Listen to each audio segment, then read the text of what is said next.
This film is dedicated to Jeremy Heal, aka DJ Jez, a soldier never forgotten.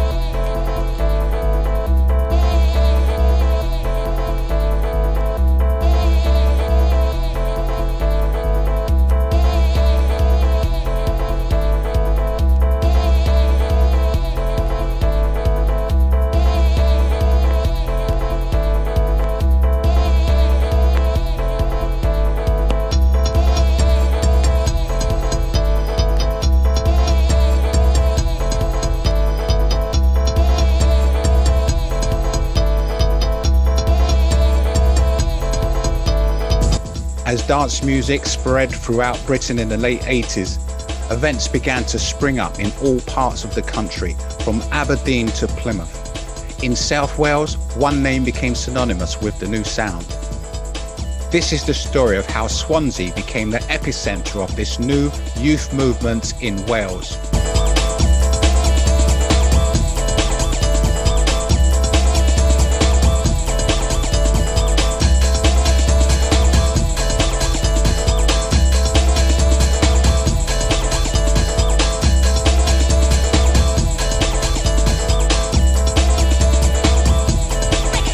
TikTok Promotions was formed in the late 1990s by friends Steve Lomas and Jeremy Hill. Both would go on to become renowned DJs, playing at events such as Fantasia, Universe and Helter Skelter.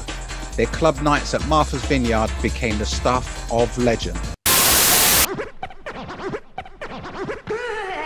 Paul Whitaker took a job as an entertainment manager at Swansea Student Union in 1990. And after a chance meeting with Steve Lomas, they began to organise the acclaimed Pulse events at the Union. I just basically got offered a job in Swansea Uni. So I turned up in Swansea for the interview in the middle of October, end of October, sort of. It was wet, miserable. I thought, bloody hell, I don't like this place. But everyone seemed reasonably friendly, so I got offered a job. I thought, okay, I'll take the job, 6 months, see how we go. I moved over to Swansea, moved into a short shared student house to start off with. And I just asked everyone what was going on, what's the club scene like, what's happening, and there just didn't really seem to be any club scene whatsoever, bar the, Townie, Ritzies, all that sort of stuff going on.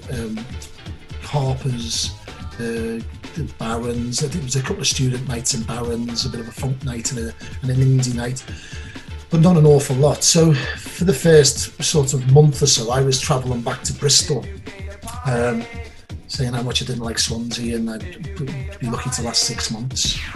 And then the big student night was in Cinders on a Saturday. So I ventured down there, thinking at the end of the last one, I think it was in December. So I came in December 1990. So I think it was about the end of the term. And I just thought to myself, Jesus Christ, is this my Saturday night for the next 6 months?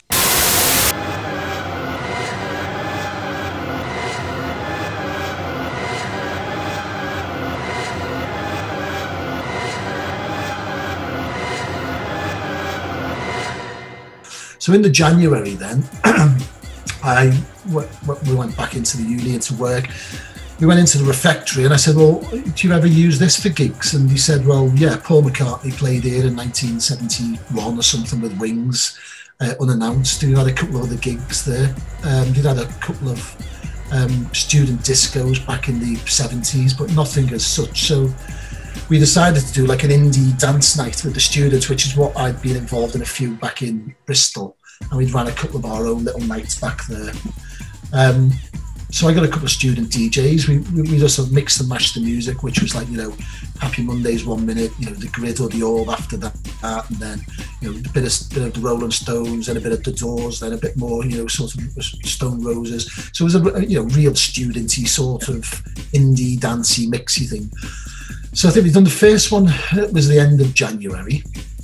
We had about 350, 400 students turned up. Great, you know, we were clearing up at the end of the night. You know, there was a bit of puke here, a couple of beer cans everywhere, you know, fag butts everywhere, typical student debris.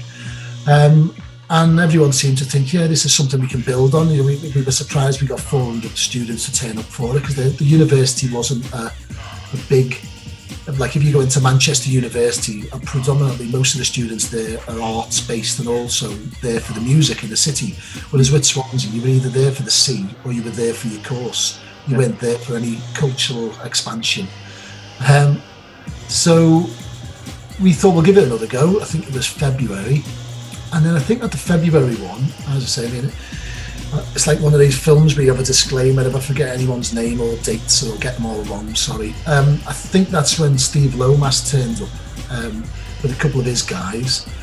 And again, we had the studenty vibe going on. And they said, look, you know, we can play better music than this. We can do the hardcore stuff that they were doing. So they sort of persuaded me. I thought maybe if we were getting 300 or 400 students, if they come along, they were already doing nights in Sunningham Martyrs on a Wednesday. I think they'd done the Doors a few times. There'd been some sort of acid house thing in the Patty a couple of years before. But again, there wasn't an awful lot going on from what I could gather or that I knew about. Do you like the music? I love it. Oh, what about the DJs? Are they top quality? Who's the best one? There's Jazz, there's Lomas. My name's not on the door. Jazz, my name's not on the door. You fuck, man. Hey, DJ Jamo. Jamie has enjoyed a long career in the music industry, from working at the Ministry of Sound to touring with Hybrid. He currently runs a successful record label, Foxtrot Alpha Recordings. I'm DJ Jamo. I was into hip hop. I'd say at least. I mean, I still like hip hop now, but I was quite a hip hop purist up to about '89. We'll come to that in a minute. How all that changed. Around that time, that was when I got introduced to a couple of people. The first person that, because I grew up in Morriston in school, right? Even though I'm half English, half Welsh, right? I'd get the bus or I'd get a lift, whatever. I'd come into town to Swansea Centre because there was a lot of friends and you teenagers. You hang out with your mates, and that's what you do. You hang out on the streets. I mean, years ago we used to set up lying on the floor and a ghetto blaster, and this was in the Kingsway roundabout when it was a subway bit nearer where Tandy was. It's all gone now, like, but down in there, the middle there, every Saturday, someone would turn out with a roll of lino and a ghetto blaster, and everybody break dancing all day there. Like, one of my friends, Nicholas Falvey, and we just got it. We weren't in the same school, but we ended up, I can't remember how we ended up becoming friends, but we clicked pretty well. And he gave me this tape that it was by DJ Damo, who's Alfie. Yeah. Bearing in mind, I'm still in school now. I got this tape on. I'm listening to this tape, and I think this is the best. This is just like it completely influenced me. And I like Alfie. When you watch this, you know, you are one of my inspirations to got me to where I am DJing today. So eventually, I got to meet. Alfie. One day it was I think it was in Lomas's flat, like in the uplands. This is going back like when it was must have been about 18, about this point. Lomas had Technics there now, and this is before I had Technics actually. So I had to go on and that's when I realised I had to get them. Lomas, like, you know, he knew that I could DJ. He knew I was good at scratching. I think he said, do me a tape. I gave him a tape. And I mean, I'd done a couple of parties before that. I think the very first one I ever did was nuts. It was a bank holiday weekend. And we were all in Central Park, right? where Ritzy's and all that used to be. Yeah. And getting towards the end of the night, there was nothing on afterwards, right? One of my best mates, Gary Warden, he just went up with Plastic Sam, because Plastic Sam was doing the night there, and said, "Party at Jamo's house, 85 Eaton Crescent." I went, "Oh, right, okay." And next thing you know, all the bloody town came back to my house, right? Three-story house, right? All the students had gone away. And Gary were there. We set the decks up in the kitchen. We could not believe how many people turned up. Like, there was a lot of people there. Like, I mean, Plastic Sam was there. Jeff Thomas was there. Yeah, so those were the early days, really, of when I got into it, and then I met more people, and then started hanging out with Alfie and Falvey and Mickey Pfeiffer. I was there. I remember Clarkey, John Sermon.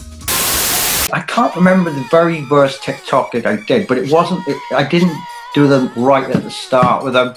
It was after about a month or two of them doing their gigs.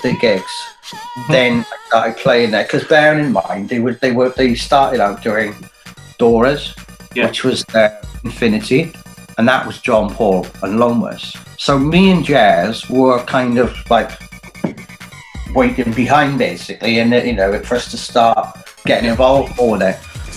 Me, Owen, and so I'm not going to say the other person's name, out of respect, but we ended up going to Rouge in London, right, which was one of the clubs at the time, and it was Heaven. It was the club Heaven, but the night was called Rage, and wow, I had the best time. I bet one of the best nights of my life, to be honest, at this particular event that happened. That was how it changed for me, really. It just opened up my mind in so many different directions. MCs Saxon and Squared were TikTok's resident MCs, an integral part of the scene. Both MCs became well known, performing at Fantasia, Universe and Dance Planet, supporting DJ Lomas. Yeah, I used to have long hair down here, like tonight. Yeah, Saxon. You look like a Saxon invader. You have like a Saxon that one. Steve and Jazz, it was their baby, TikTok at the end of the day. It was Steve and Jazz's baby. The rest of us just sort of went along in the wake and became a TikTok crew. Just got sucked. It was hard not to get sucked in, do you know what I mean? And I thought we were lucky. Just ended up really where we did. I had no aspirations to be an MC or whatever, and I didn't plan on being it. I didn't, it just sort of happened. I'm grateful it did, and it was it was a great experience, and we met some great people and some great bands, and it was just a great time. Great time. Like, it was great to be part of that whole movement in Swansea. Swansea was really happening. That's where we came into it, and like Steve and Jazz founded TikTok then, and it was Jamo DJing. John Paul was doing a bit. John Paul was doing it. I was doing a bit of MCing, and then Saxon came on the scene, and like I said, I met Lomas doing the night in Phonetics. He Zenon, he got Zen as part of the Moonraker, yeah, the Moonraker. Out the downstairs in the legendary Moonraker. I bumped into him in there, that's where I got to sort of meet them, you know what I mean? And just by chance, I happened to be in there in the club upstairs, and I like this music. Are they playing that downstairs? Didn't heard that down here yet. And went down, and I don't know, ended up talking to Lomas, and he invited me over to Swansea and that then, and that's sort of really just how I got to know, meet Steve, and then I met the rest of the men from the sort of then on, Meaning the life side of it then, which was the illegal party side of it, from Tony and John the Boxer. Yeah. So Pulse would finish at 2, and we'd always have a party set up ready, everything ready to rock and roll to go to from Pulse. And some of them were wild. Yeah, some of the, we were just said Shades of Rhythm one. Dennis nearly killed the Shades of Rhythm DJ. They all collapsed at one point. I think all of them went down at one point, didn't they? But everyone was a blind actor, even though you can only remember different bits of each one. They were all blind actors. I've got a lot of credit and respect to Steve Long. Yes, without Steve, because they got me some gigs with me, especially Steve. Like he was the one who got me Fantasia. Yeah, Steve He did. got me Dance Fantasia. Next He would say like, without get a book. Brixton and Academy. say, oh, Well, have you got none of that, well, Steve? You know, so. We followed it in his wake because he was a great leader. We owe the greatest time of our lives to that idea, and him and Jez taking it forward, and all of us pushing. And it's really nice, like, actually. You know, all this time, I'm 30 years now, whatever it is, and it's the anniversary now, which is great. So hopefully the pandemic and whatever. Well, it'd be 31 years really, because we were doing a bit before bits and bobs, 19, even before Doris, like, 19. So, but I can't wait for us when we do get this venue sorted out. Steve got something planned, didn't he? Well, yeah, I mean, we're doing. It's going to be a mad party, isn't it? You know, especially coming out of lockdown. Yeah, for all the reasons, just for the anniversary, at the lockdown ending or whatever, hopefully, whenever that happens, it will be a good night, you know, because it's just what people need right now, isn't it? East End boy Tony Palmer moved to Wales for a quiet life, but soon found himself immersed in the developing party scene, organising some of the first illegal all-nighters in Wales, with his then business partner, professional boxer John Davis. Sure. The first time, I used to do fairs, travelling fun fairs with rides when I was younger, and around this time I'd have been about sort of, where we at, about 86, 87, so I was about 16, 17 I suppose, and I used to help a family member had a horse ride, and I was open in, I think it was Bethnal Green in London, at a place called Weavers Park, and a young lad come up, and I'd noticed the fashion was changing with people, the way they was dressing, you know, like in dungarees, and do you know what I mean, and things like that. But there wasn't really a lot going on, but obviously the music was already out there, you know. But anyway, a lad come up and he said, will you play our tape? And it was like a group of them, and I said, yeah, I'll play tape. Tape on in the ride, you know, on the water. And he mixed things like, I'd heard the records before, but I hadn't heard them mixed, but you know, like This Brutal House and Rock Down the House and really old stuff, but you'd mixed it really well, you know, like together.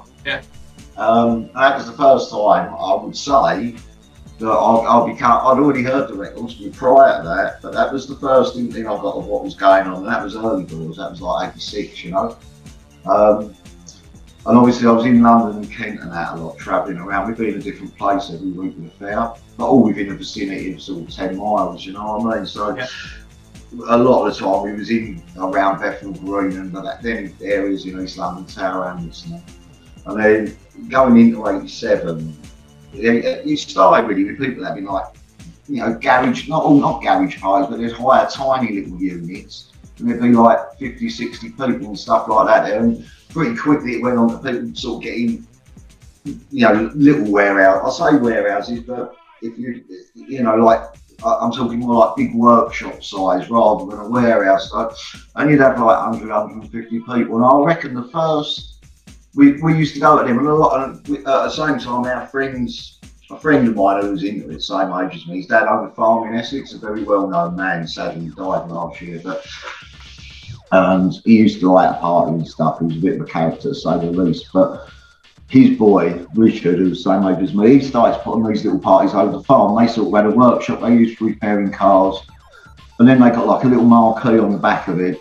And it's a true story. That's the same marquee that ended up at Kilbay Hill, believe it or not.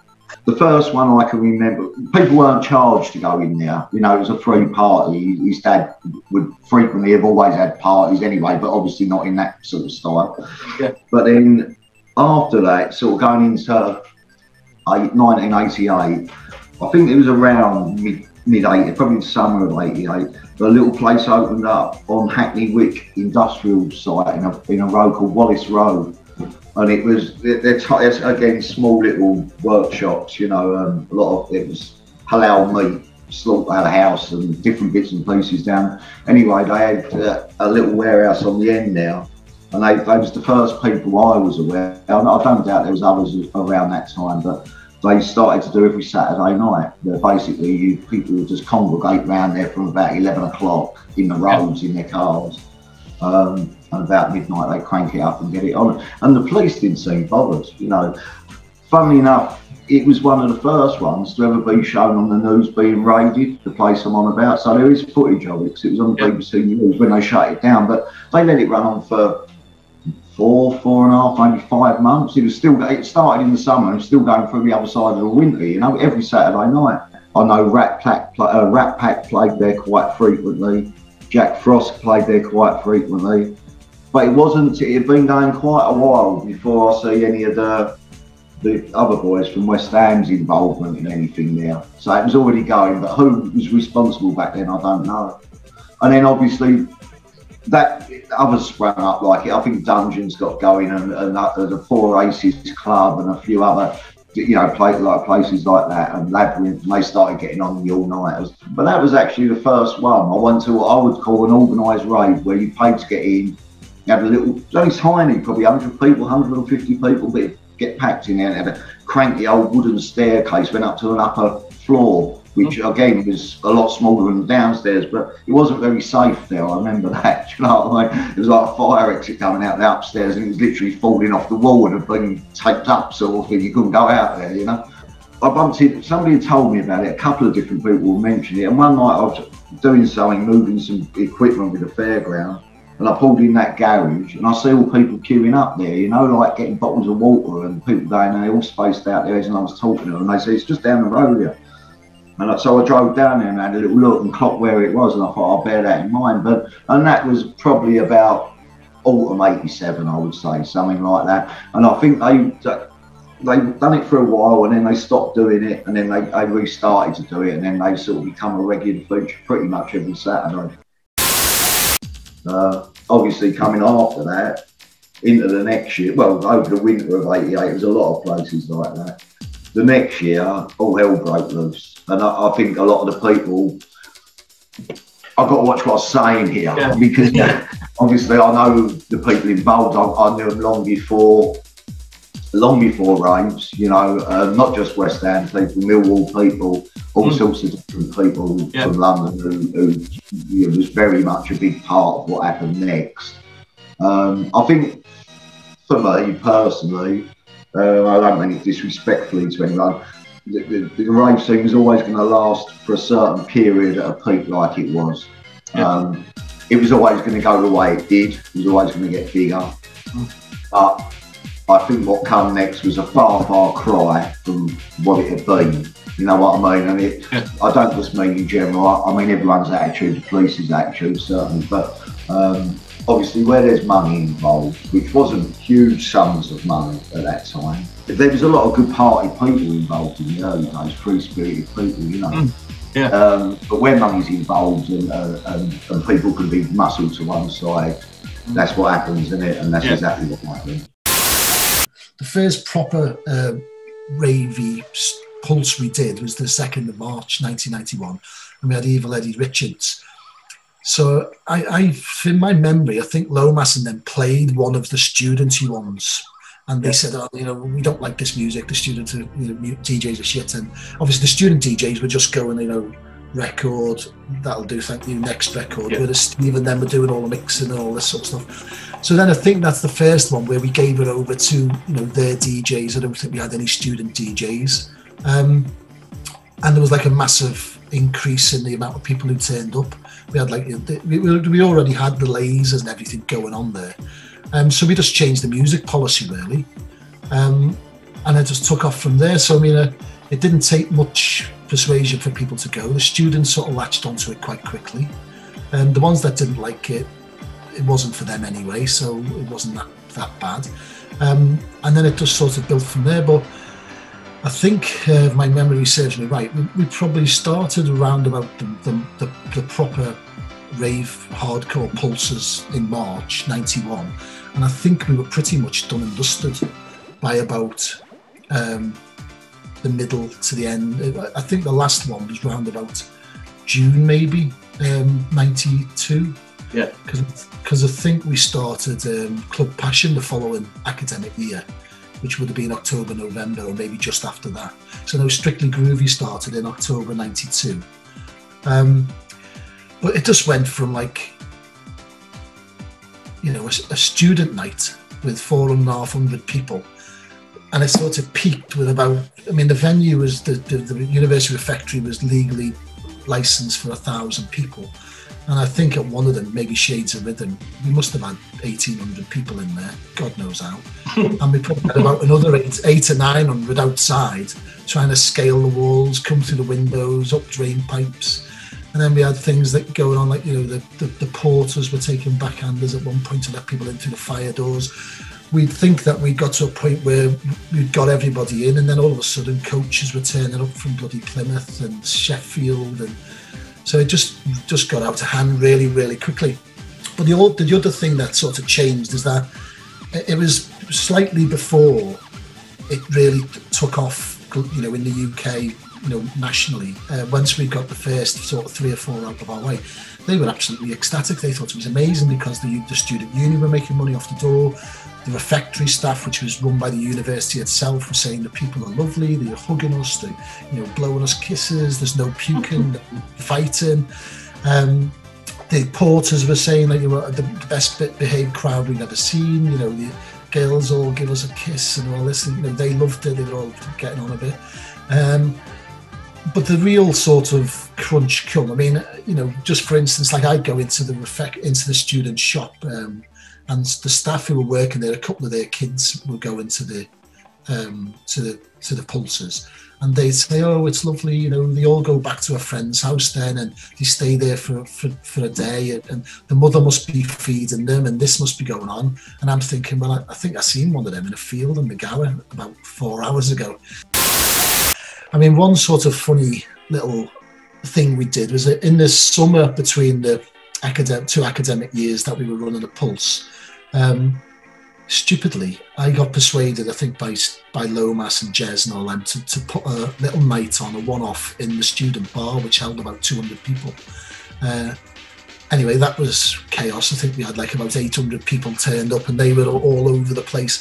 So the next morning when I went in, because I booked the event, I had to go and let the cleaners in the next day.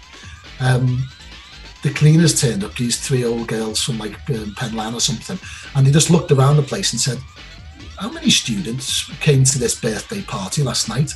And I said, "Oh, I don't know, about 100, because I think the capacity of the hall was 125. And they said, "Oh, right, it looks as if you had like 1,000 people in here." And I said, "Oh God." They said, "Look, we'll work overtime as long as you pay us, and we'll make it look like 100 people were in here." So I had to then pay them out of my own pocket, and they went round, and literally the student bar was on the top floor, and the carnage was right the way down the 4 stories. So people had got into, because I had the key to the main door. Obviously the student union was open, so the classrooms and some of the common rooms were all still open. People had been in all there, you know. It was so that cost me about 150 quid to sort of silence them, but we didn't do that again. I learned my lesson. I don't think Pulse started until about 91. So we were like doing like things like some of the illegal raves we did, like the Meaning of Life on Kilvey Hill and a few other places, some warehouse raves, and obviously Martha's on Friday. Because like going back, talking about Martha's, like we did before we chatted about this, I originally started going to Martha's when I was about 16, something like that. Obviously wasn't old enough. I mean, I had fake ID, and it was Martha's on a Monday. It was the soul and funk and hip hop nights with Jeff Thomas. Yeah. So that was another place at the time before TikTok that that was probably where I met Valvy, and I ended up, you know, like I remember Lomas entering the DMC's era as well. Because he'd had technics by then, I wasn't confident enough to do any battling or competition, stuff like that. So I was quite into dancing at the time, like Kid and Play or Kick Step and stuff. So I think I think I did a bit of when he did his set, I was doing my hip hop dancing and stuff at the time. Lomas asked me, I said, "Yeah, go ahead, I'll do it." I think me and Chris Campbell both were dancing for him at the time. But times changed, music changed, and then Martha's on a Monday started getting a bit quieter because rave music started coming out more and more. and the scene developed and it got more popular. And I think in the end, Tony Carpenter, he was like, look, Loomis, do you want the prime spot on Friday? Because that's where all the punters are now. There's not as many people coming on Monday as there used to. Yeah. So that's what happened basically. He once, unfortunately, when Jeff Thomas stopped doing gigs there and he started playing other places, it's a shame because I used to love that night on Monday Martha's, but you know, on Monday they had popping up. But Martha's Vineyard was the club in Wales at the time to go out and listen to urban soul, hip hop, whatever. Martha's Vineyard and Nightclub, the only place to be for a great night out. Upfront dance music, rave, shakedown, huge video screen, top DJs every night. It's autumn insanity. We're available for private hire and the cafe bar is open for lunches too. Martha's Vineyard and Nightclub, 15 the Kingsway, Swansea. Me and Jez, I'd known Jez since he was a little ragamuffin. I was best friends with his older brother, Natty. Bless, he passed a long time ago. And Jez's little brother, so I always knew Jez, like from his little ragamuffin around the town and that, like. And he was so much like his brother, you know, we just became best friends. Yeah. Instantly, like, I mean, we've known each other for years. And it's like one of those synchronicity things, everything just sort of, the right people came together at the right place, the right time. And we all lived in a house down in Brimellen. Yeah. Which is a rough old place, like. Above a cafe, there was a cafe on the ground floor. Yeah. And so that's where we all met. You know, Jamo, Steve, Jez, me, one of the boys, Joff, a couple of others. So we're all living there. And we ended up going to De La Soul concert in Brighton in 1989. It was like end of the summer, 1989. Yeah. I was down there in the van, and De La Soul were great. You know, love 3 Foot Iron Rising is just a fantastic album. Yeah. In another room, in like a side room, there was this Shut Up and Dance with a DJ Groove Rider and an MC Carl Cox. Then we met up then with, you know, when the club started, we started doing well in the club. Sort of met up with the Meaning of Life crew. Tony Palmer. And Tony Boxer out of London, like. Yeah. And then sort of, again, synchronicity, bang, came together, right time, right place, you know, with their contacts with land and things like that. That's how the Free Parties got started, like. And it's like Kilvale, man, it was fantastic. And I've spent really sort of 8-9 months in Wales just relaxing and not wanting any part of my old life, and that's what I'm there for, you know what I mean? Yeah. But anyway, I at that point, I didn't even know there was a race. I knew Cardiff had a bit of a race thing, so I'd spent a few months down there before.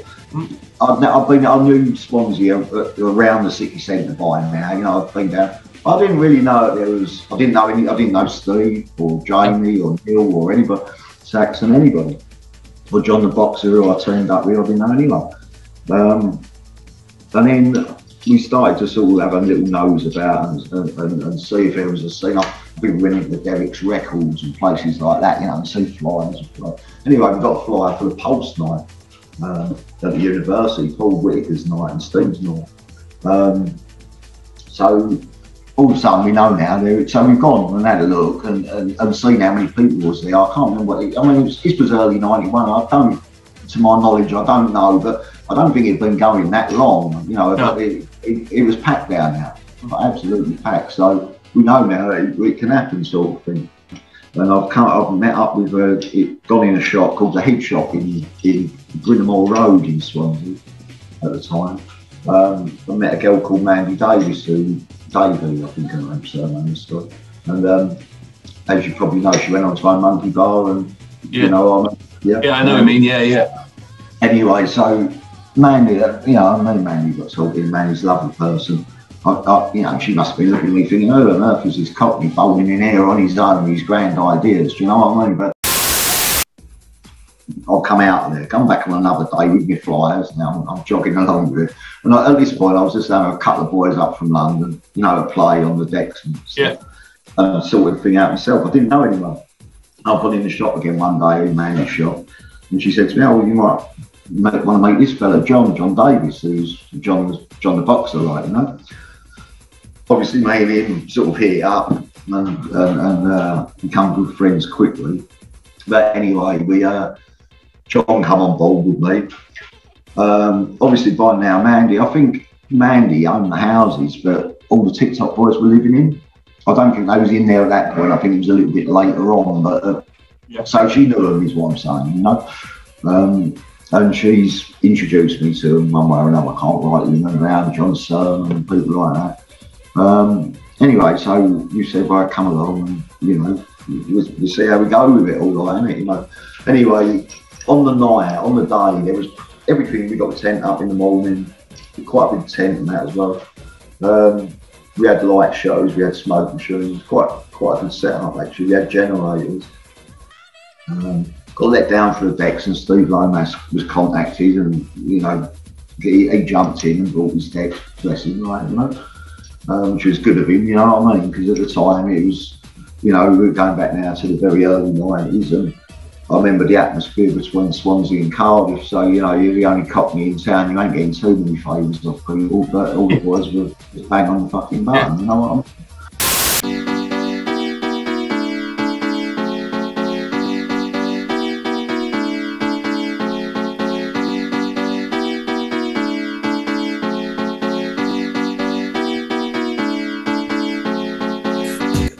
We had meetings every month. Once the Sun thing went into the paper, we had meetings every month saying, with the, you know, the vice chancellor, the hierarchy of the uni saying, we can't do it. You know, what are you going to do to make it less busy, less dangerous, stop the drugs? So we were saying, like, we've doubled the security. We then ended up, because we were running the doors and with stewards. I mean, they weren't security; they were the rugby team and a couple of the jiu-jitsu team.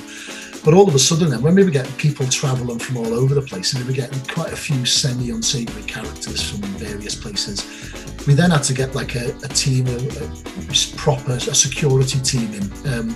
So the idea was, I thought, in my infinite wisdom, was to get a team from Cardiff. They wouldn't know any of the Swansea lot, so obviously they wouldn't let all the mates in, would they?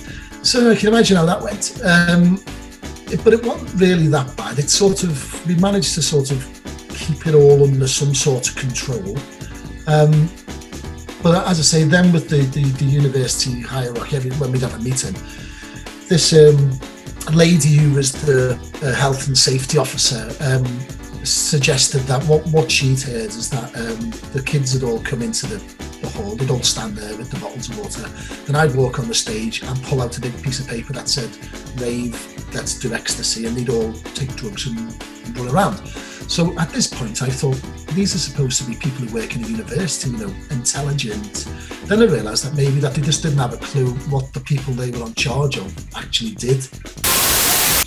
We then come to an agreement that we wouldn't publicise the pulses, because we didn't have to publicise them anyway. They were so busy, as I say, coaches were coming from away. God knows how they knew what was going on. So this one pulse, I said, look, we won't advertise it. We'll just sell the tickets. We'll try not to let too many locals in. We'll keep it all under a nice sort of compact state. Yeah. And they seemed reasonably happy with that. So I thought, well, if we get through this one, I think that may have been the May one, which was probably the last one, I think, I don't know. We may be able to do another. Anyway, what happened was, I'm sitting there in my sort of rented accommodation in Swansea, Friday evening, having my tea. And on the telly comes the news, and then after the news was the weather person on BBC Wales, who used to always finish off after the weather and go, hey, and if you're going to a Clantrip Major summer fair, you know, the weather's going to be great, have a good time, you know, play the tombola. So at the end of the weather, whoever it was who did the weather turned around and said, hey, and if you're going to that big rave in Swansea University tomorrow, the weather's going to be okay if you want to dance around your car after it, like for an hour. And I'm just sitting there going, what? No! So the phone goes then straight away. It's like the vice chancellor of the university. You said you wouldn't advertise it. My wife's just seen it on the bloody BBC News being announced. And I was like, yeah, I've seen it, sorry. So that we managed to scratch one more together, I think, after that. But after that, that was pretty much the nail in the coffin. Plus, it was getting a bit too mental. You're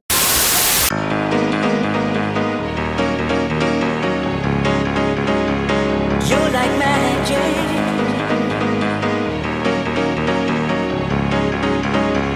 You're like magic.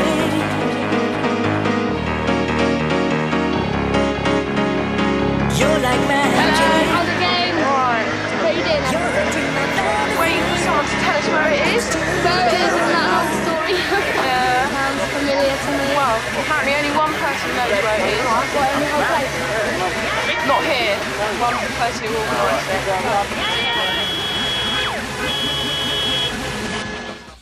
Martha's on a Friday, right, the TikTok nights, were difficult. Someone says to me, what was the best night you can remember on the Fridays? That's a really difficult question, because I must have been there with TikTok for about 3 or 4 years, something like that.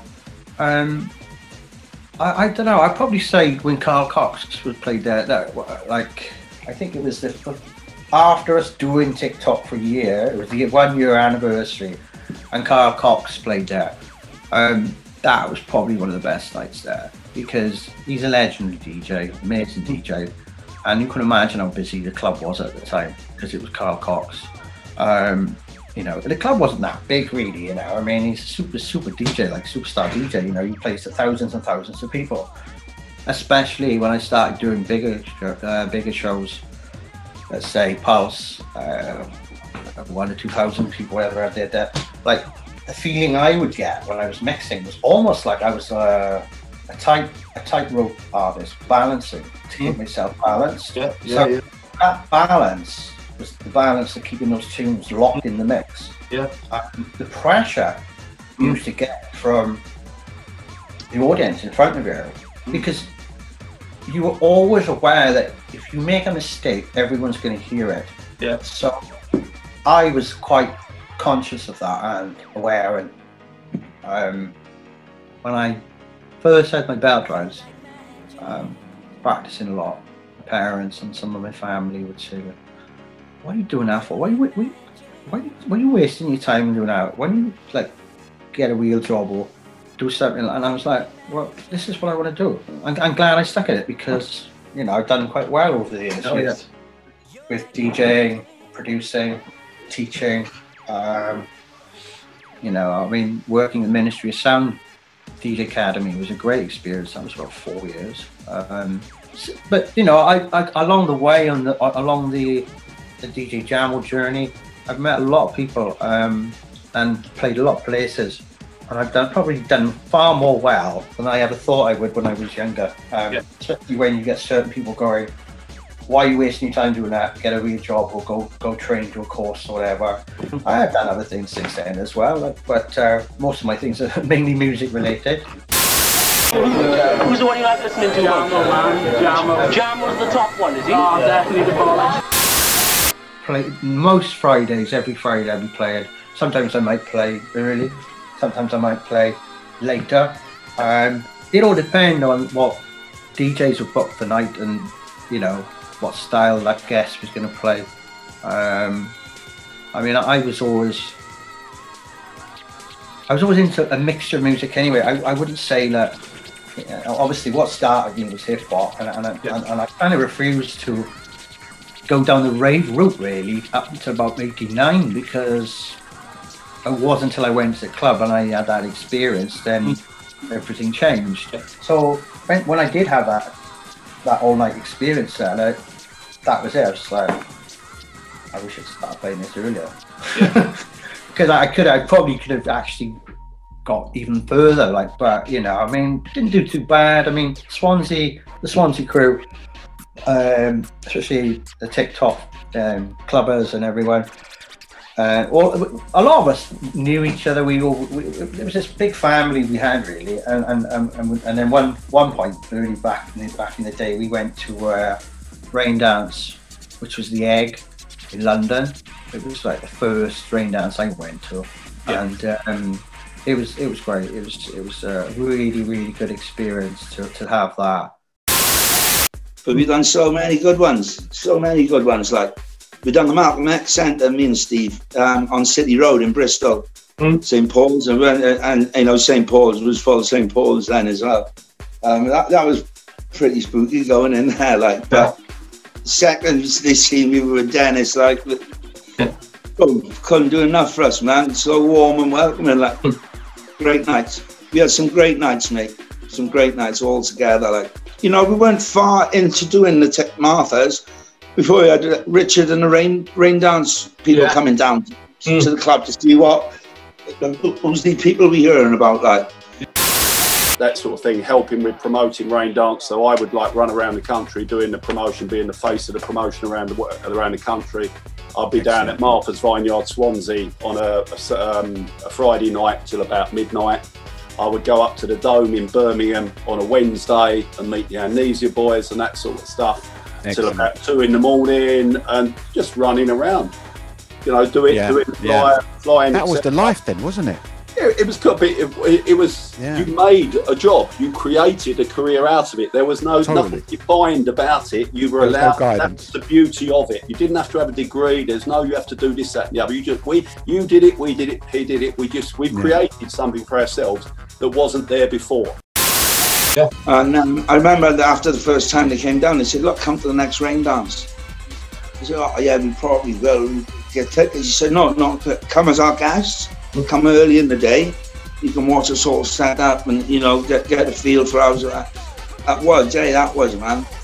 Yeah, what a day, man. What a day. It was fantastic. You know, loads of thanks to them, the Ring Network, all Ixie from Dance Planet. You know, we did quite a bit for him. Both me and Steve, the New Year's Eve down in Cornwall. With, Anyway, so after Daughters, yeah, it just started to snowball then, you know. Swansea it was like the Mecca in South Wales and part of the Southwest for doing the best raves.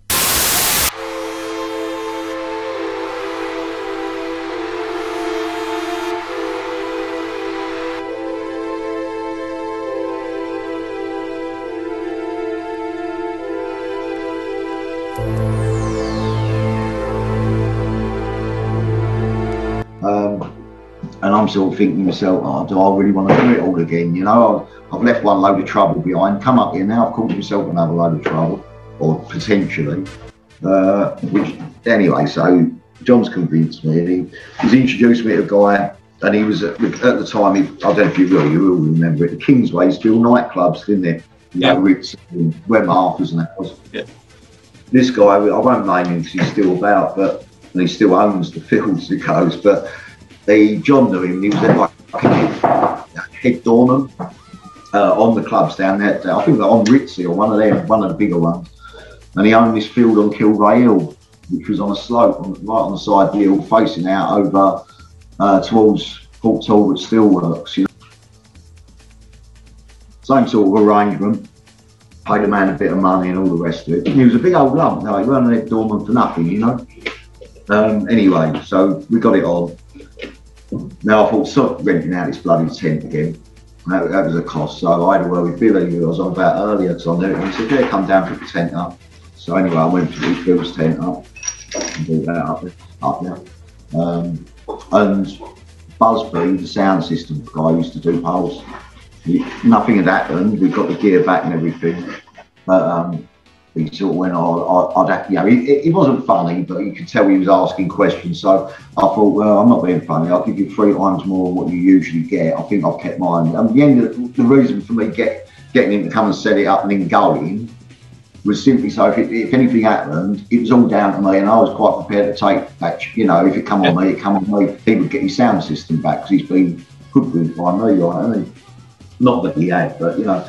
Anyway, so to cut a long story short, John said, well, I know these other guys, and they had a turbo sound system, like a proper turbo sound system. And they agreed to do it.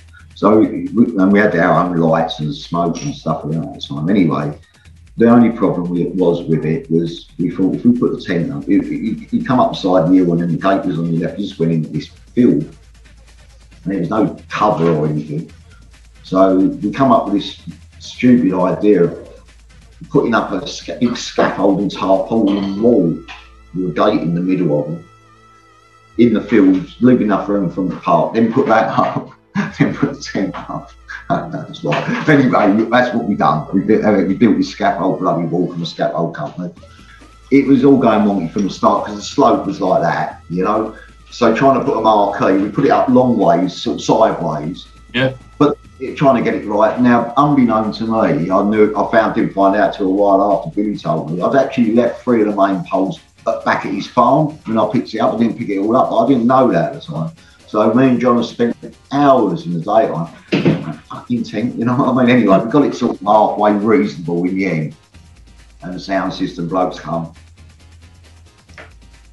And we got everything ready. And the meeting point for Kildare was the Toys R Us.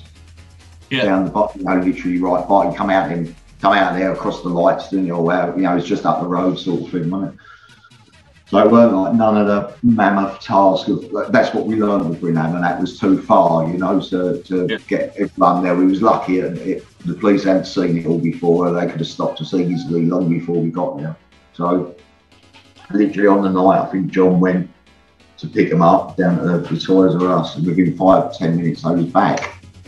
And I can remember somebody coming, like we had a couple of boys on the gate there, and that one said they're coming, and when I've looked, they're coming up the hill because you have to drive, it's like one track round the hill almost, or it was then, and it looked like bloody, you know, almost like a Christmas tree lit up with everyone's headlights firing round the hill. We done the same thing with police again. This time the police were sat quite a way back, about 20 cars back, so we got about 10 cars in, and when we see them coming, we sent them off, shut the gate up and sent them off. We didn't have the music in that going at this point, the lights, and sent them off and got it going. Now, just as we done it, it started to fucking rain. Jesus Christ, did it rain? It didn't stop, and it was torrential, absolutely torrential. It didn't stop raining. Everything was blowing up, like we had the same lights as we did at the first one. Obviously, the tent was set up so cack-handed because of the slope. The water's just literally pouring in here, there, and everywhere. We had the sides off the tent as well. You know, it was just the top of the tent. And now, walking up a dirt track up a hill in Wales. It's fucking freezing, and I think this might be the closest I ever get to a Duke of Edinburgh award. And it was, you know, beyond the joke, really. I think, you know, I think you mentioned it about Saxon saying, I think that was where he was talking about nearly getting it. How he didn't get electrocuted, anyone's guess, because this was you didn't have a cordless mic, you was all connected up with a wire from what I remember and everything, you know. And it was steaming, you know, when the waters, the generators were out the back, and all I remember was it was steam at one point, cut off, you know, where the water was hitting the hot generator so much, it was on fire. I remember going there, you know, what's that? From an organiser's point of view, it was a complete and utter nightmare. I've never been involved in anything like it. But that height at the top of that hill, where pretty much where we was in them conditions, was, you know, and I remember coming into the tent at one point. My mate coming out and I said, we had a light and control box and everything blowing up, so I've got no lights left. And I went in the tent and he had like one strobe light, and the smoke machine just kept pouring out, that kept working. And I think we had a couple of spotlights and a black, you know, like an old UV light, and I was thinking everything's blown up where water's got in. And the Jez, and he's like that on the deck, you know, at the time, and Steve Lomas was stood there sort of using one of the poles to lift all this water away. It was chaos in there, and I remember going to me like, you know, what the fuck's going on? I'm thinking, I don't know what to do. Just leave it go on anyway. It went on. I remember somebody coming up with some police were going back up the hill, so gone out there, and they pulled up. I didn't go near to them, but they pulled up, and out the back I've seen they've got the field owner, and he was at work at the time, so it was a Saturday night. He'd been at work on the club door down in town, and the police had gone down there and made him come up there to try and stop it. Now at this point, you know, I knew me and John had been a bit liberal on the truth with what we'd said. Not, you know, we said what we was doing, but we did say, you know, he's expecting like 50 people or something to turn up to that going on. You know, it was, to be fair to everybody, it didn't matter a toss to anybody about the rain. I've never seen people so up for it in all my life, and when I say it was extreme weather, honestly, believe me, it was extreme, you know, for people to be going at it like that. We come in at the beginning, we rode the storm, and then we sort of went out with a boom at the end, really. So the final Club Passion, we did a guy who, I didn't know the guy, he was a friend of John Parry's. Anyway, we got together. This guy apparently had been made redundant from a warehouse. We went to have a look at it. There was about 4 or 5 of us, John and a guy called Neil and that. And it was a warehouse. It was nice and long. It was empty. It was exactly what we thought would be great for a little bit of a party. So we decided that what we'd do is after the final Club Pulse, all we'd have to do is put flyers on all the cars and tell everyone in the Pulse, when it's finished, go to this car park and there's going to be a rave. Brilliant. So can't go wrong. So back then in the old days, it used to be that everyone would go to a car park. Once they all got there, they'd follow another car to another car park. Then it'd go around, lose the police. So thinking we were going to be, too smart for our own good, what we did is we said to everyone, go to the car park. It's now B&M on Coventry Industrial Estate. So there's only 2 ways in. And it's a one way, so you can go in and you can go out, so you can't really go any other way. Yeah. So we thought, well, what will happen is that we'll get everyone to go into the car park. They'll all park in this massive car park where B&M is, and it was home base at the time. And then when the police block off both entrances, thinking, we've got them now, they can't go anywhere else, we'll say, it's up here, and they'll all jump out the cars and go into the car park, into the rave. Brilliant. Can't go wrong. So after Pulse, everyone's, oh my God, there's a rave. So we bombs in a car, fast car, all the way to the warehouse, gets in the car park ready, 2 o'clock, 2:20, 20 past, 2:45, nothing. And then all of a sudden, this little Mini comes screeching into the middle of the car park, and a guy rolls the window down. He goes, you do realise there's 2 B&Ms on Clamart Road? And I'm like, 2 home bases or whatever. I said, is there? He said, yeah, there's one down the bottom, which has got about 10,000 people, and there's this one that's got nobody. And we went, go and bring him back. So off he goes in his Mini, and then sure enough, about 10 minutes later, just hundreds of cars start spilling into this car park, and they all jumped out. The police blocked it, and we went into this warehouse. So I think I left about 8 in the morning, so God knows what time people stayed till. And I think John the Boxer and a couple of other guys who'd been doing raves, they did all the bar and the sound system, so it was all very DIY as it was back then. And then after that, we just, the rave scene still carried on. Steve and them carried on doing their stuff, and we just really rebranded it and made it less unpopular, and just changed the big events in the uni and called them Club Passion.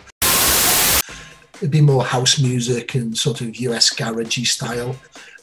Specifically, if you could actually market something to not be popular, we tried to make it as more studenty stroke, discerning clubber than actual, party traveller style. So we were getting we weren't getting the numbers we were getting at Pulse, thank God. But we were still getting our 700, 800, 900s, depending on who we had booked in there. So yeah, we had quite a variety of people at the Pulses. I mean, Lomas again would bring DJs with him. Dennis, Easy Groove, he played quite a few times. And again, these were all doing they'd play for us. And then Lomas and all them would all go off to, a field somewhere. Then they'd go to a club on the Saturday. So they were doing the rounds. And bizarrely enough, I mean, we sort of had connections with Bristol, obviously, because I lived in Bristol. I still knew a few of the DJs from back there. And there's a couple of guys putting events on, like Ecstatic, I think it was called, in Papillon. Cast my mind back to Fridays. There'd be a lot of what they used to call train spotters, where, like, some of the boys, I fully remember Active, Carly and Juice, DJ Desire, Sonic, Somatic Responses, John Paul, all of them lot, like, at one point, not necessarily all together, like, but leaning over the DJ box and watching and seeing how you're mixing and what tunes you're playing, and trying to catch the names of these tunes. Like, you really had to be ahead of your game of whatever DJ. There was always DJs I aspired to, like people like Carl Cox, Ratty. I'm just trying to think of the names. Like I really took to at the time. Like, were great DJs. Well, there's tons of them, that. like LSD was great. Easy Groove was another one. He was, I mean, at one point, I'd say his mixing was better than any other rave DJ that was out there. He was seamless. He wasn't much of a scratcher, but he could mix with his eyes closed. John Parry was another person that I owe a lot of respect to as well, as the same with Lomas, because he got me a lot of gigs. Got me in touch with a lot of people, and I went and I did good, you know, went on to do good things from all the referrals and recommendations. These guys, you know, I mean, Lomas especially would be like, I think I remember being in Derek's at the time when he was on the phone to Paul Shirley, who was one of the organisers of Universe. Yeah. Paul's not alive anymore, unfortunately. He had an accident, head injury, passed away quite a few years ago. But Lomas knew him before me. I don't know how he knew him, probably from someone else in the same way. And then he got the gig and he went, also, what about Jamo? Can you make sure Jamo was playing as well? And Paul went, yeah, okay. So he, you know, Lomas had the power back then to actually speak to these people and go, well, I want Jazz playing and I want Jamo playing if I'm going to play, you know. I was in a Tempo, which was a clothes shop around on Picton Arcade. One, I don't know whether it was a Saturday morning or something. Anyway, so I was in there and there was a song playing and I thought to myself, I've never heard this before. It was like a remix of something. And it was, I can't remember what it was. It might have been Talking Heads or so. I don't know why I think it was Talking Heads. Anyway, they may know better than me. And I remember thinking to myself, oh, that's really good. Like, you know, I've not heard that. So I said to one of the guys, I said, what's this? What tape's this? What's the song? And he got it out the player and he said, oh, it's a guy called Mike Truman. I said, was he a DJ? And he went, well, no, he's like a producer. So he's the local guy and he's made this for us. So we found out who he was. I mean, he then come to the club and obviously he was got matey with the guys and all that. And then so that's how they got going, really. They just sort of went off on a tangent then and formed Hybrid. Got a light on there, and there's that. That smirk on my face is back to the guy who escaped saying, have some of that. That's a great photo. And front page of DJ Mag, like, happy that. Yeah. So there was this. I got loads of cuts like that because I mean, with Hybrid then, the Hybrid that was an amazing experience. It was like. So you like touring around, doing live shows? Yeah, I was with them for a couple of years, two years or so. Like we've done several tours of America, Australia, Singapore, Taipei, most of Europe, loads of tours in UK. We toured with we did a 2-week tour with it was a music magazine. It was and at the time we had music magazine, DJ Mag, West Mag, all that lot, and IDJ. It was music magazine tour. 2 weeks, 3 tour buses, Hybrid, Groove Armada, Faithless, Paul Van Dyke, Chris Coco. And a few others. We had an amazing time. We toured like all the clubs pretty much in London for this tour. We played before and after some great bands, Underworld, Orbital. So I mean that experience was just another level again, going up. I said it before and I'll say it again. Yeah, dance with some great times. We've got to give a shout to Farron and Cloud9 as well, because they were the original boys that did the visuals for us when we first started doing the club and that. Yeah. In fact, I think they did visuals and Doras for us, they might have even. But yeah, Cloud9 from Bristol, which is another good bunch of boys there. And of course, got to thank Adele and give Adele a big shout out. Mate, she's absolute diamond. She's got heart of gold, bless her. Yeah. Everyone that remembers us, everyone that followed us, from no matter when it was, from in the beginning, the middle, whether you came afterwards, no matter who, you can all come and celebrate the 30 years of Steve and the TikTok boys. After the first meaning of life on Kilvale, we did the Glassworks, which is a Forest Park industrial estate. And that was a crazy one, man. The police just didn't know what to do. But we put on one this one time, right? I was getting quite big then. We had a bouncy castle, like, you know. So it's about 4 o'clock in the morning, dark, like, you know. Got a few police cars, you know, out on the outskirts, but, you know, they just didn't bother stopping. And there's like, there's got a few people there. And stood with, I think it was Steve and a couple of others, and we stood outside, like, the tent marquee thing we got up. About 20 foot from this bouncy castle. So we're all like blurry vision, so to speak, and we look at the bouncy castle. Is it lights on the bouncy castle? She's looking like that next minute. Oh, bouncy castle caught fire. Yeah, man, some poor boy was on it, man. He got burned. Bless him, yeah. But both his legs got burned. He had to have some skin grafts and that, bless him. But, you know, the ambulance guy, we got him off and it got put out. But the police didn't stop the party. So after that, we said we're running out of steam, probably running out of time with this now. Not, you know, at that point, Swansea had sort of been like the early mid-80s sort of how it was, you know, and we're going nearly a year up the road. But you see how quick it moved down here. You go 1 minute, you know, with things illegal, things like that, it's only so long it can go on for. They're going to get on top of it, and it wasn't like down here where you had, you know, 150 geezers involved in one organisation and all this. It was like me and John and a few others, you know what I mean, and boys like Stephen. So it was only going to run as long as it could run for, but we thought we'd squeeze it. I think that one, Cross Hands, was the end of October, and we said, sod it, let's do one for Christmas, and that'll be it. And we even named it Final Chapter. That's, you know, because we knew we wanted to finish without being stopped. You know, we wanted to go out sort of without being stopped. So we, again, we're now looking for places that literally we can bust onto, but we're looking, I think we was going to do it on the 21st of December or something, 20th of December. So it was cold and it had to be indoors and blah, blah, blah, and we was finding it hard work. And I think we thought, so we'd definitely find something that we did last time. So we've done the flyers and all the rest of them, got them out there. So we were adamant for doing it. Anyway, eventually, John's come up with a place which was on a Ministry of Defence, an ex-Ministry of Defence camp.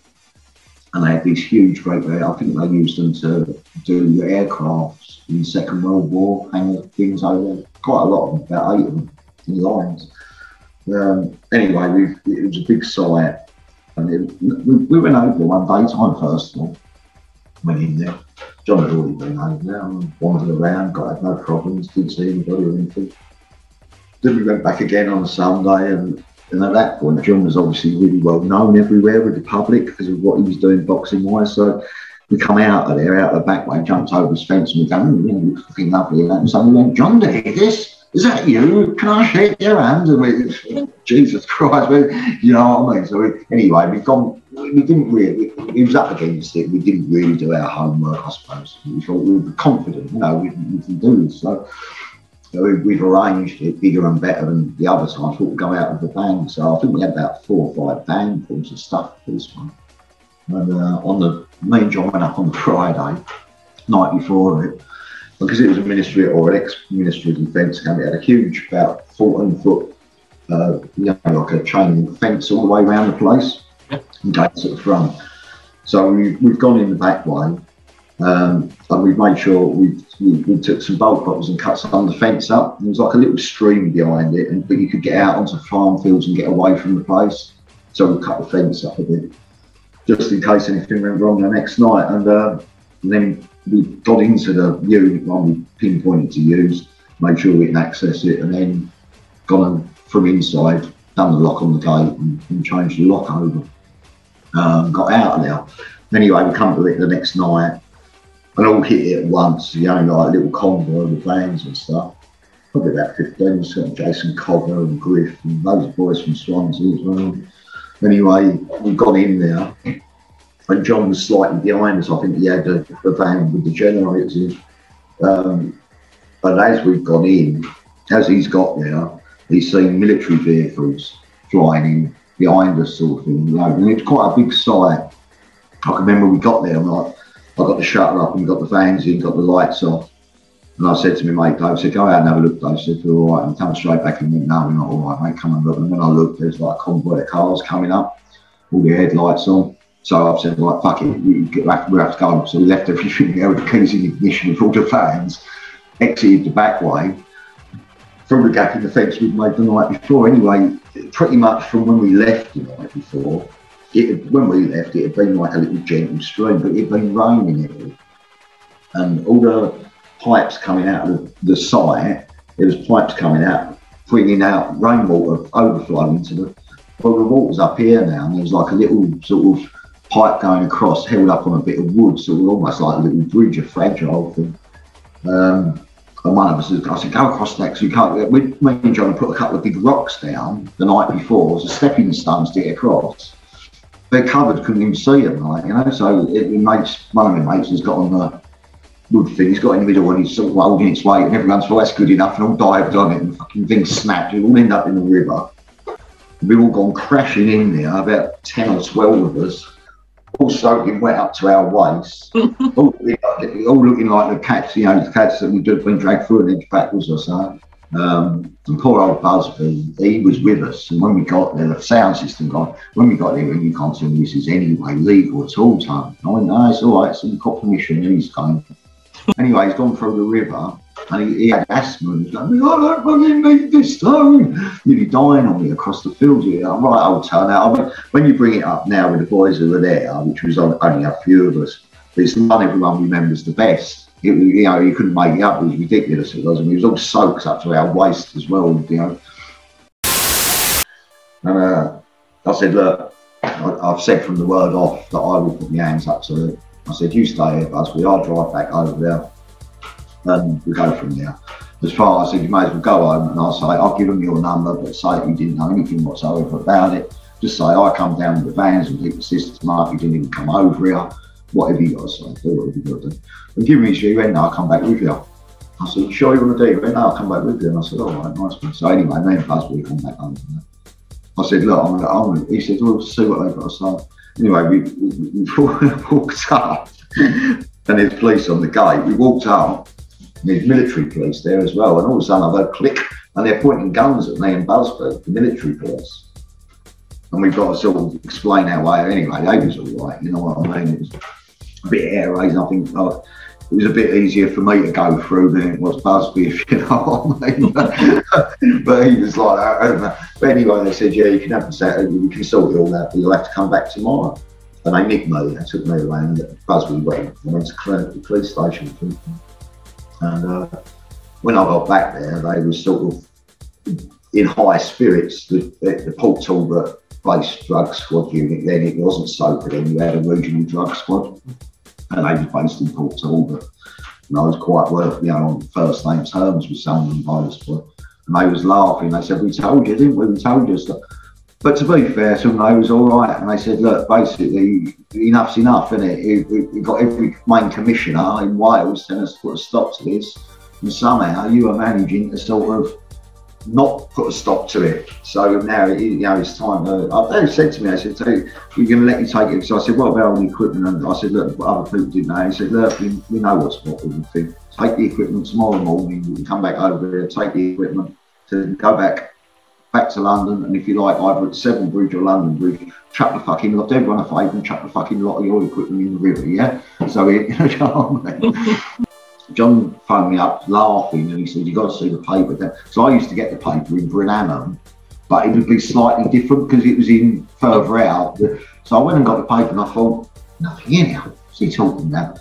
Phoned him back, and in the end, you know, before you could take photos of things and send it and all that, so I ended up having to get in the car and drive to, and the headline was, it said something about acid party rave on the front page, and then it had, the hunt is on for Mr. Big, who netted 10 grand, which we never did. And if I ever could rewind, I'd go back to 91 and do it again. You know, it'd be nice. The boys all, I know they want to do the 30th this year, and I think now they're probably heading to a club or whatever because of COVID sort of hopefully getting lifted. But me and John want to do something, but for the meaning of life, you know, just a one-off thing. But I think to do something like we'd like to do, I can't see them allowing that many people to gather. I don't know. It depends what happens, don't it? You know, it's a tough call to try and work something out now that costs you money, but you might not be able to hold in the first place. Do you know what I mean? So we're waiting to see what we're going to do with that. But as soon as we can do something, I'm sure we'll do something again. Electronica, house music, deep house, tech house, breakbeat, progressive house. I still have my hip hop and I still have my rave, but I don't get the opportunity to play it out as much as I used to, depending on, I mean, maybe if I get like, you know, I can get away with it on my shows because I can. The record label as well, that's picking up quite well at the moment. Foxtrot Alpha Recordings. You can go to our website, which is foxtrotalpharecordings.co.uk. Yeah, you can, you know, if you want any contact us, be added to our database or mailing list for newsletters and things like that. A couple of months ago, with one of our last previous releases with Miles Metric, it went to #1, and because it was an EP, so it was 2-track EP. The Creeps was track 1, that went to #1 and the Beatport Top 100. And Warrior, which was track 2 on EP, went to #3 in the Top 100. Unfortunately, Miles Metric, around the release time, passed away, and one of his friends, a couple of his friends actually set up a campaign on Facebook, help Miles Metric get into the top 10, something he always wanted. He did the Creeps about 4 years ago, and when Darren Wolf hooked me up with these tracks, right? First of all, it was just the Creeps. So I started talking to Miles then after Darren hooked me up with him, and I said, the more I listened to the Creeps, the more I was just going, this is really, really good. This is a great film. So that's how we signed it, and then we got another track off him and some other tracks he sent as well.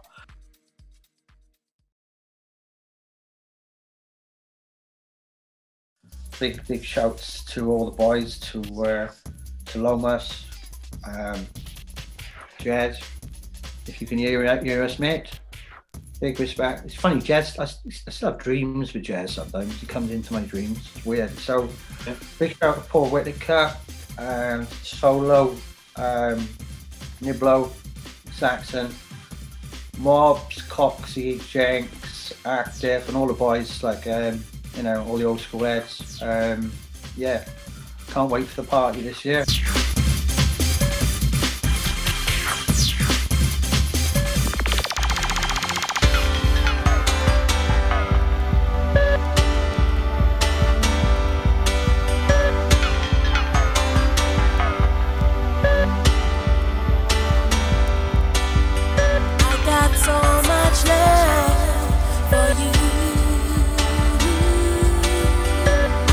So much love for you.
And as we come rolling with the technology active. Information overload. All the electronics around you poisoning the airwaves. Come in the DJ fucking active. Civilization. But we still have all this shit because we can't live Now without it. listen, Let me do DJ my active. work, let me do my work, let me do my work, let me do my work, let me do my work.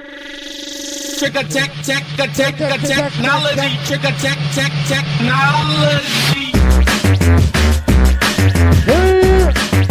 What do you say?